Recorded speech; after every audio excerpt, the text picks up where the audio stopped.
Dans le paisible village de Hobbitbourg, où la routine quotidienne des hobbits consiste essentiellement à manger plusieurs repas et à cultiver le jardin, vivait Bilbon Saquet, un hobby comme les autres. Bilbon menait une vie tranquille, entouré de ses livres et du confort de son trou douillet.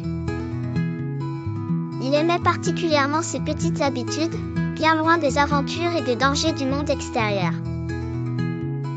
Un jour, le célèbre magicien Gandalf arriva à sa porte, accompagné de 13 nains décidés à embarquer Bilbon dans une quête périlleuse, récupérer un trésor ainsi qu'un royaume perdu, gardé par le redoutable dragon Smaug.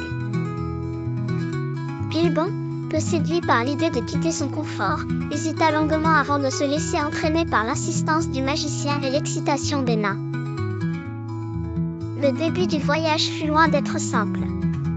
Bilbon se heurta à des trolls avides qui, bien qu'intimidants, furent finalement vaincus grâce à l'ingéniosité de Gandalf. Les premiers pas de Bilbon dans le monde extérieur étaient pleins de surprises et d'enseignements. Chaque rencontre était une nouvelle leçon sur le courage et la témérité. Passant à travers les monts brumeux, le groupe fut capturé par des gobelins. Au cœur des ténèbres des cavernes, Bilbon parvint à s'échapper, tout en découvrant un mystérieux anneau. Cet objet, aux pouvoirs étranges, devint rapidement un atout précieux pour le hobby, lui offrant une invisibilité qui allait s'avérer cruciale.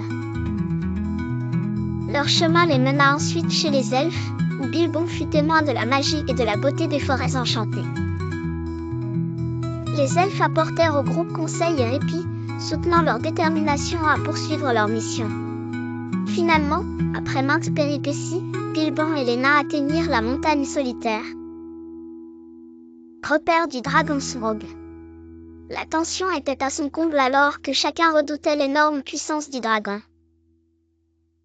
Bilbon, avec la discrétion que lui offrait l'anneau, prit la décision audacieuse d'explorer le repère, dérobant une coupe précieuse et réveillant ainsi la colère de Smaug. La confrontation finale emmena Bilbon à utiliser sa subtile intelligence pour surmonter les défis lancés par le monstre cracheur de feu. Grâce à la bravoure des nains et aux alliances forgées en chemin, Smaug fut finalement vaincu et le trésor récupéré. Bilbon, un hobby ordinaire au départ, revint chez lui transformé par l'aventure, riche d'expériences et de souvenirs inoubliables. Sa demeure semblait plus agréable que jamais, et il reprit ses habitudes en appréciant chaque instant à sa juste valeur, conscient des trésors cachés que la vie pouvait encore lui réserver.